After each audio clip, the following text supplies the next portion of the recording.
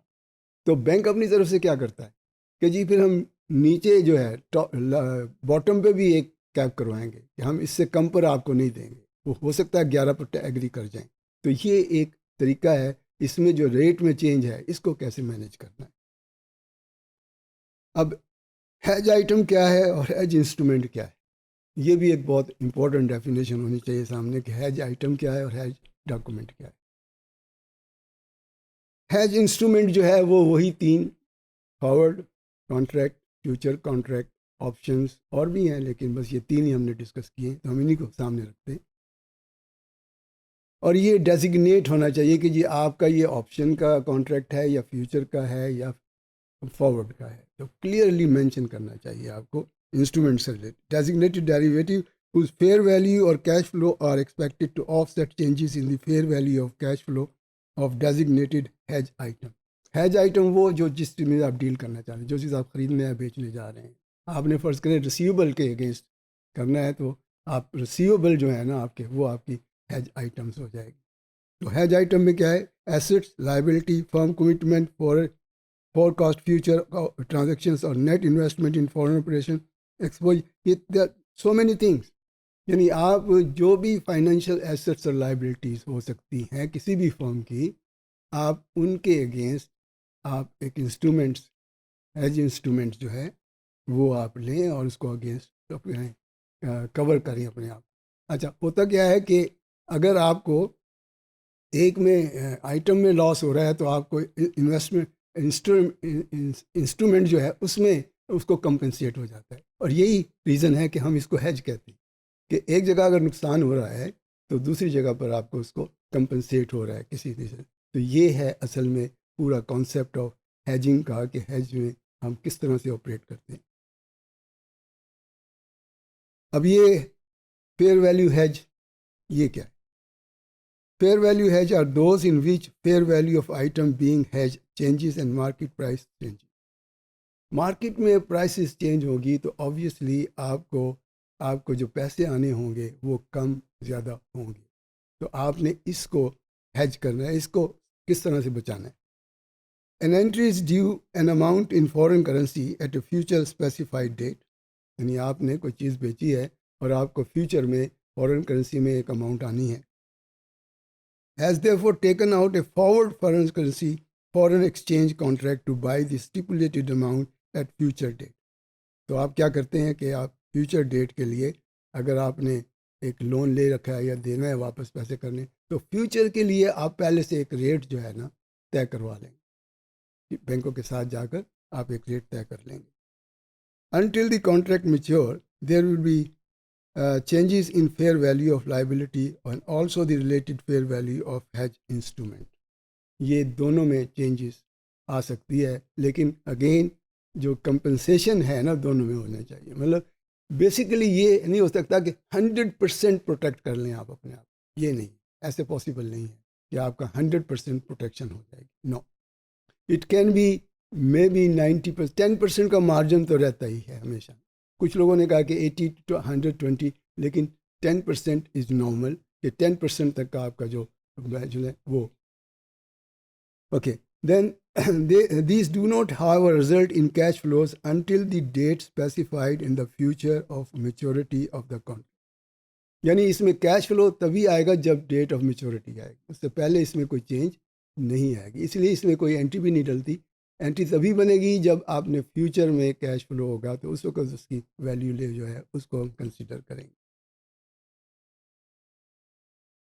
Now, under IFRS, hedge accounting rules can only be applied to fair value hedge if the hedge relationship meet the following criteria. یہ criteria meat کرنا ضروری ہے کہ ایک documentation ہونی چاہیے initial stage پر اور اس ڈاکومنٹ میں کلیئرلی پتہ ہونا چاہیے کہ یہ آپ کا ہیج انسٹرومنٹ ہے اور یہ آپ کے ہیج آئٹم ہے.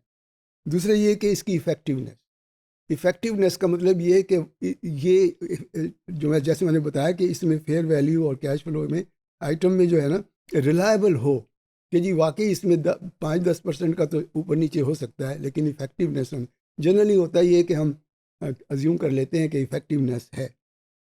The hedge has been assessed on the ongoing basis and is determined to have been effect. یعنی یہ بھی نہیں کہ ایک دفعہ آپ طے ہو گیا ٹھیک ہے لیکن آپ آن گوئنگ بیسس پر دیکھیں کہ کیا ہیج ایفیکٹیو ہے. اگر ایفیکٹیو ہے دین یو ول کنٹینیو. اگر نہیں ہے تو اس میں ایڈجسٹمنٹ پاسبل ہے. Thank you very much.